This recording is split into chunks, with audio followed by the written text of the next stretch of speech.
प्रणिपात मामा श्री। आपने तो मुझे मामा बना लिया वासुदेव। मेरे भ्राता दुर्योधन के मामा श्री हैं आप। नहीं वासुदेव नहीं, आपका मामा बनने में ढेर लगता है।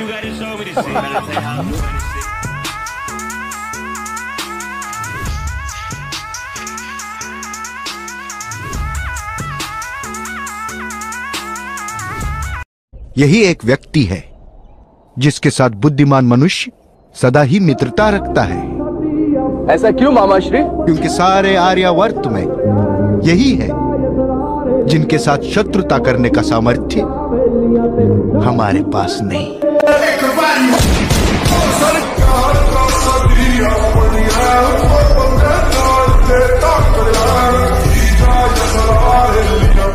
यूनिवर्सल बॉस बजरंगबली को लेकर कुछ अनोखे तथ्य। तो चलिए श्री राम का नाम लेकर शुरू करते हैं। जब हनुमान जी सही जड़ी बूटी के बारे में अनजान थे तो उन्होंने पहाड़ी उठा लिया। इससे ये सीखने को मिलता है कि अगर समस्या है तो उसका समाधान भी है, हमें तो बस खोजने का प्रयास करना है। सिर्फ शारीरिक ताकत नहीं बल्कि दिमाग की ताकत भी जरूरी है और हमारे बजरंगबली के पास दोनों ही है। बजरंगबली अपने शरीर को बड़ा और छोटा कर सकते हैं। वह हमें ये सिखाना चाहते हैं कि सिचुएशन चाहे जो भी हो आप उसे एडॉप्ट कर लीजिए, आपका जीवन सरल बन जाएगा। लाइफ में कभी घमंड नहीं होना चाहिए। अपने स्वभाव को शांत रखिए और हृदय को दयालु। और दिल से कमेंट्स में लिखिए जय श्री राम।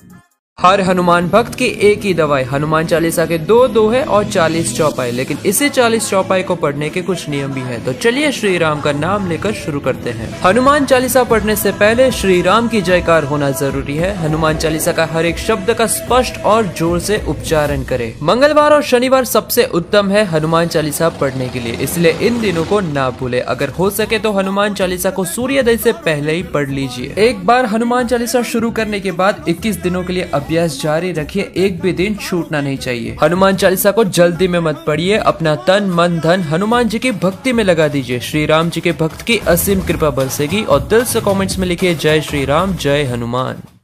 चलो एक बार फिर महाभारत हो जाए। ऐ कृष्ण चलो एक बार फिर महाभारत हो जाए। इस बार भी अर्जुन तुम्हें अपने साथ रखना चाहिए। छल से नहीं बल से चक्र तुमको भी उठाना चाहिए। ये धर्म युद्ध विचित्र है, गुरु द्रोण को और भीष्म को भी साथ रखना चाहिए। ऐ कृष्ण तुम साथ दुश्मन सही, बस मित्र अपना कर्ण होना चाहिए। ये धरती कांप उठेगी, सिंहासन डोल उठेगा, जब कर्म युद्ध में कृष्ण तुम्हारे कर्ण सामने होगा। जब अर्जुन का गांडीव धरा पर बेबस ज्ञात पड़ा होगा। मंत्र भी सारे अर्जुन के ओझल से हो जाएंगे। जब कृष्ण तुम्हारे रथ के पहिए धरती में धस जाएंगे, तब निर्भय होकर चक्र चलाना या फिर अपना रथ खिंचवाना। वो बड़ा वीर है सूर्यपुत्र, मृत्यु से कभी नहीं डरता।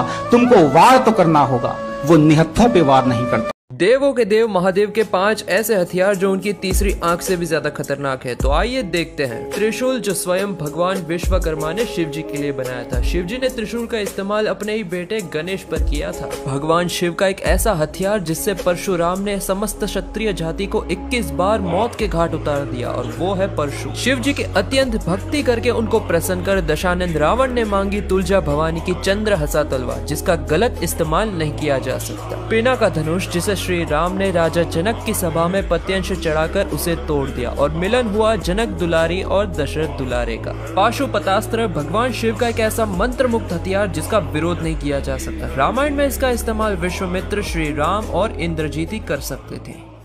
टेंशन है, मन की शांति चाहिए तो हमारे बजरंगबली की हनुमान चालीसा पढ़नी चाहिए, लेकिन वही चालीसा पढ़ने के कुछ नियम भी है। तो चलिए श्री राम का नाम लेकर शुरू करते हैं। हनुमान चालीसा पढ़ने से पहले सूर्य देव की पूजा करिए, क्योंकि अंजनी पुत्र उनसे प्रसन्न होते हैं जो उनके गुरु भगवान सूर्य की पूजा करते हैं। हनुमान चालीसा पढ़ने से पहले सियापति रामचंद्र की जय बोलिए, क्योंकि श्री राम की जयकार करके ही तो बजरंगबली प्रसन्न होते हैं। हनुमान चालीसा को अपने दिमाग में मत पढ़िए, बल्कि अपने पूरे गले का जोर लगा के एक एक शब्द को जोर से पढ़िए। अपने दिमाग और अपने शरीर को साफ रखिए। साफ सुथरे कपड़े और साफ सुथरी जगह पर बैठकर हनुमान चालीसा को पढ़िए। हनुमान चालीसा शरीर की सारी इंद्रियां खोल देगी। बस राम भक्त हनुमान जी पर भरोसा रखिए और दिल से कमेंट्स में लिखिए जय श्री राम जय हनुमान।